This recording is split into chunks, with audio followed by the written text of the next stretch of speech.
comunicación telefónica con la diputada provincial de Juntos por el Cambio, Zulma Galeano. Bienvenida a la mañana de Atlantis FM, Sensación FM de la Ciudad Resistencia y de Eclipse FM de la localidad de Basail. Walter Mespulete saluda. Zulma, ¿cómo estás? Muy buen día. ¿Qué tal? Buenos días, Walter. Sí, estamos aquí y gracias por tu llamado. Bien, Zulma, queremos saber un poquitito cómo va a estar el tema de esta posibilidad de que finalmente la legislatura pueda acordar con el apoyo de la oposición la toma de este crédito que tanto necesita el gobierno de la provincia de Chaco para solucionar los problemas que tiene que ver con el tema de la emergencia eléctrica y hídrica de nuestra provincia. Sí, realmente creo que en la sesión de hoy se deberá definir esta cuestión en pos de las necesidades que hay y la necesidad de que los chaqueños puedan contar con la tranquilidad de que se van a realizar las obras necesarias y tomar las decisiones que son necesarias para poder fortalecer lo que es el sistema eléctrico en la provincia y especialmente también el tema hídrico, como lo define bien el gobernador en lo que hay que hacer, lo que falta hacer, lo que no se hizo y lo que se deberá cumplimentar por el tema del acueducto.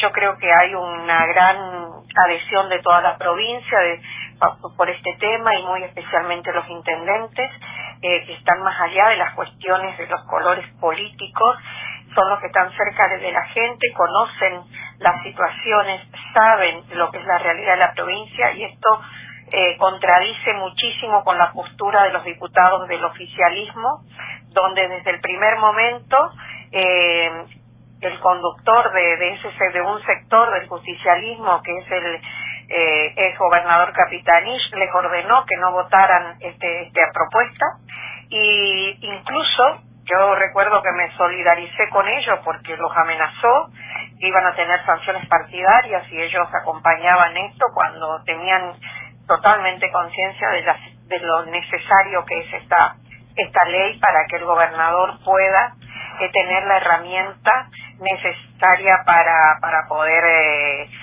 realizar las cuestiones que tiene que ver, repito, con la cuestión energética y la cuestión hídrica. Y vemos también que, bueno, parece que han, a través de los intendentes que han presentado su postura y a quienes destaco y agradezco su preocupación por los ciudadanos más allá de los colores políticos, hoy gobierna el arquitecto Leandro Esdero, es quien está al frente de la provincia del Chaco, electo por los ciudadanos y el que tiene la responsabilidad de definir y de proponer y de lograr estas cuestiones que son muy necesarias. Bueno, ahora el oficialismo, la oposición, un grupo, presenta otra propuesta que no se condice con el objetivo primario que tiene que ver con lo del gobierno. Y bueno, nosotros esperemos que tomen conciencia de que tenemos que trabajar para los ciudadanos chaqueños, no para el ex gobernador que está en Buenos Aires trabajando y bueno, y desde allá da las órdenes a un sector de la oposición, pero tenemos que, me parece muy importante el acompañamiento, tener la escucha de los intendentes, porque vuelvo a decir, ellos son los que conocen la realidad, ellos saben la existencia de los transformadores, ellos saben cuando sacaron esos transformadores, ellos saben que el acueducto nunca se terminó a pesar de que se lo inauguró en un montón de oportunidades. Yo creo que tenemos que ser conscientes de que acá hay que tomar una decisión y la decisión la tenemos que tomar entre todos los que consideramos que trabajamos para la gente. Justamente en esa línea, el intendente de Juan José Castelli, esta localidad que está ahí a las puertas del impenetrable chaqueño y que va a ser una de las zonas quizás más afectadas por la falta de electricidad, le reclamó a los legisladores de su partido, estamos hablando del Frente Chaqueño, que den el acompañamiento necesario porque la situación de esa zona de nuestra provincia va a ser prácticamente crítica en este verano 2025 si no se cuenta con las herramientas necesarias para llevar adelante las obras que toda la región norte de nuestra provincia requiere, ¿no? Así es. Como él, otros intendentes que me parece que son los que conocen muchísimo, y especialmente lo que es la zona del impenetrable, el departamento Güemes, Maipú, y que van a sufrir las consecuencias de esta situación, y que no tiene que ver solamente, y acá algo que a veces yo pienso que se cree que la gente le podemos engañar, que a la gente no es inteligente, creo que de esa manera lo toma, porque no hubo inversión en el tema energético real para resolver el problema de la gente durante los 16 años que gobernó el kirchnerismo.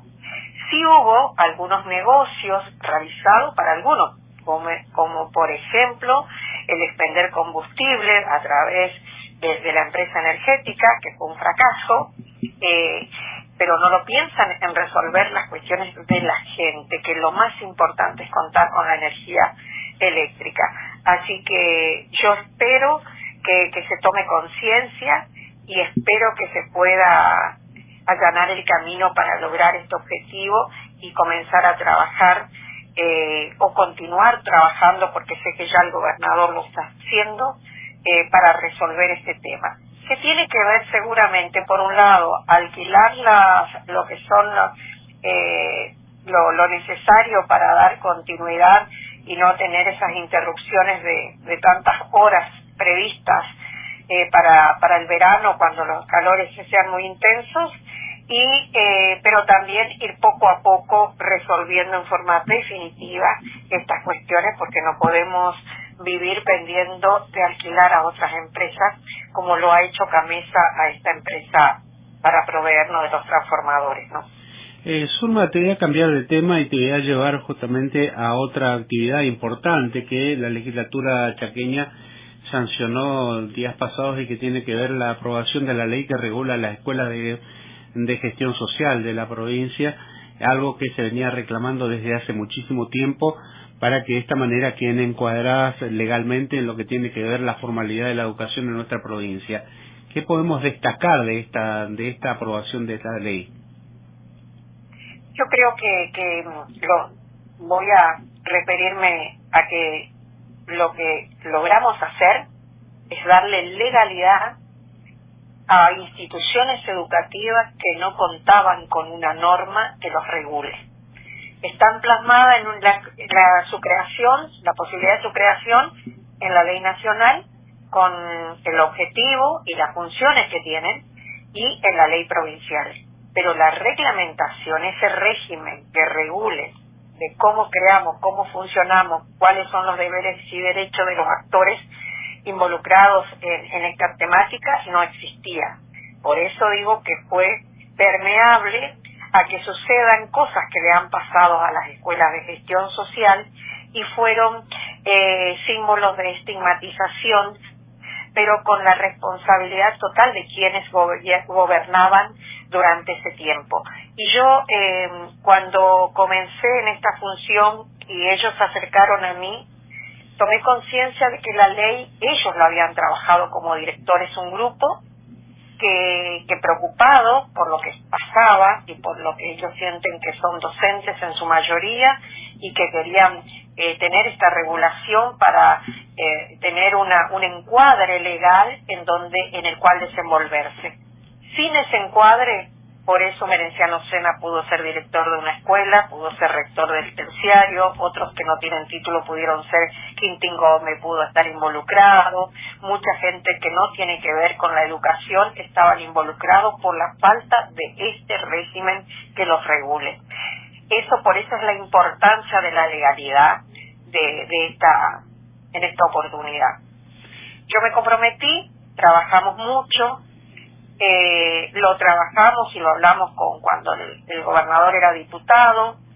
Él comprendió perfectamente la necesidad de esta regulación, lo mismo que la hoy ministra de Educación. En ese entonces, cuando empezamos a trabajar, todavía éramos parte de un equipo técnico del gobernador, del actual gobernador, y bueno, por eso una vez que asumieron, me pidieron que avanzara con este tema y así lo hice, y les dije a los directores con un máximo que en el mes de septiembre lo vamos a aprobar, y así fue.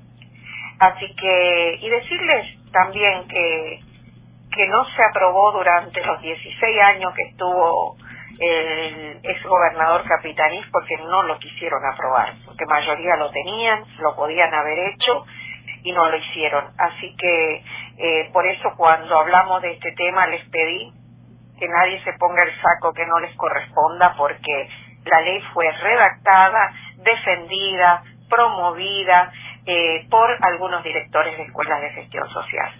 Justamente con esto también se van a terminar en las designaciones a dedo que se hacían en estas instituciones, y sobre todo se va a terminar que personajes como Emerenciano Sena, sin prácticamente ningún tipo de estudio, pueda ser director de una institución educativa, o como su hijo, hoy preso también por el asesinato de Cecilia Trotsky, sea docente de esa institución educativa de gestión social, y por lo menos de esta manera darle libertad para que se puedan llevar adelante los planes educativos de la provincia, y que se termine también con el canto del himno de otras naciones y sobre todo la simbología de otras líneas políticas que nada tiene que ver con nuestra Argentina, ¿no? Exactamente, nosotros dos cosas en ese aspecto. Vamos a regirnos en deberes y derechos y funcionamiento tal cual lo establece el Estatuto del Docente. En el caso de estas cuestiones que en lo pedagógico nosotros tenemos que formar estudiantes críticos. Esa es el objetivo, ¿no? Que puedan tener autonomía, independencia y tomar sus propias decisiones. En este sentido tenemos que liberar de ideologías partidarias a las instituciones. Eso no quiere decir que no hablemos de partidos políticos, porque tenemos que en la democratización se tiene, pero una cosa es que nosotros como docentes incorporemos conocimiento, información, que se lo hace en todas las instituciones. Otra cosa es que tengamos exclusivamente un sesgo ideológico en todos los contenidos que desarrollemos. Así que esto va a ser una gran diferencia, porque también va a estar supervisado como lo está haciendo ahora. El otro es el acceso a la titulación. Cuando hablo de continuar con el Estatuto del Docente, hay un requerimiento que ya comenzó el trabajo, ni bien asumió la ministra de Educación, con acercar a través del Consejo de Educación el profesor Omar Mariano Maggio, que se acercó ya a las escuelas para trabajar, tienen que tener título docente. La titulación es todo el sistema educativo, pero también somos conscientes, tal cual lo establece el Estatuto del Docente, que hay espacios curriculares que no hay formación para ese espacio. Por ende ahí están los títulos habilitantes, pero hay normas que dice cuál es el título que tiene que tener y que lo habilita para ciertos espacios. Y en último de los casos están los supletorios.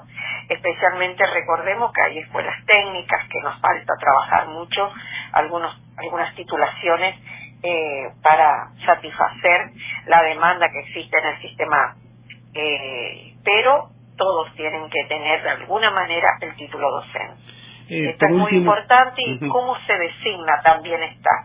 Y en esto, por ahí hay algunas diferencias que tienen que ver con las escuelas comunes y la de gestión social. Se maneja de manera similar a las escuelas privadas, igual que las bilingüe intercultural, donde hay un consejo también que asimila. Hay un proceso que tiene que acordar el docente, y que sus acciones y actitudes deben estar direccionadas al cumplimiento de la propuesta educativa, ¿no? Por eso, y el monitoreo que tiene que ver de cuáles son las herramientas que utiliza, cómo se avanzan, cuáles son las promociones, depende exclusivamente del trabajo que realiza cada institución. Zulma, por último, te pregunto, ¿cómo sigue el tema de el análisis de la inclusión de la inteligencia artificial en la educación en nuestra provincia? Bueno, yo ya he pedido preferencia para su tratamiento. El proyecto ya está el Ministerio de Educación esperando opinión. Yo supongo que en el mes de octubre vamos a poder avanzar con ella, porque prácticamente está bastante consensuado, por lo menos la que se refiere a educación.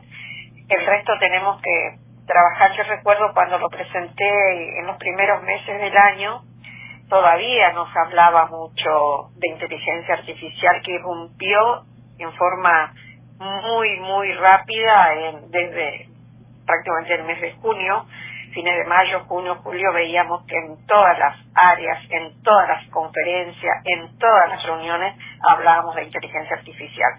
Es sumamente necesario que avancemos con esto, pero especialmente que comprendamos, por ahí yo hago mucho hincapié en lo que es la capacitación al docente y la transferencia de conocimiento al estudiante, especialmente en lo que tenga que ver con los riesgos. Los riesgos hay que conocerlos, hay que saber que existen y que pueden llegar, si la utilizamos mal, puede ser muy perjudicial, no solamente a los derechos individuales, sino también a los derechos colectivos. Así es, Zulma. Bueno, esperemos que esto avance y que sea un beneficio, sobre todo para nuestros jóvenes, con un buen manejo y responsable, sobre todo, más que nada, de la inteligencia artificial en el futuro, ¿no? Exactamente, esa es la idea y ese es el objetivo de la ley. Zulma Galeano, el Ministerio de Educación también ya lo tomó, ya lo está trabajando y está avanzando en lo que es incluir como una de las temáticas en la capacitación docente. Zulma Galeano, muchísimas gracias por este contacto y quedamos siempre disponibles para todo aquello que quieras informar a la comunidad chaqueña. Bueno, muchísimas gracias. Que tengas muy buena jornada.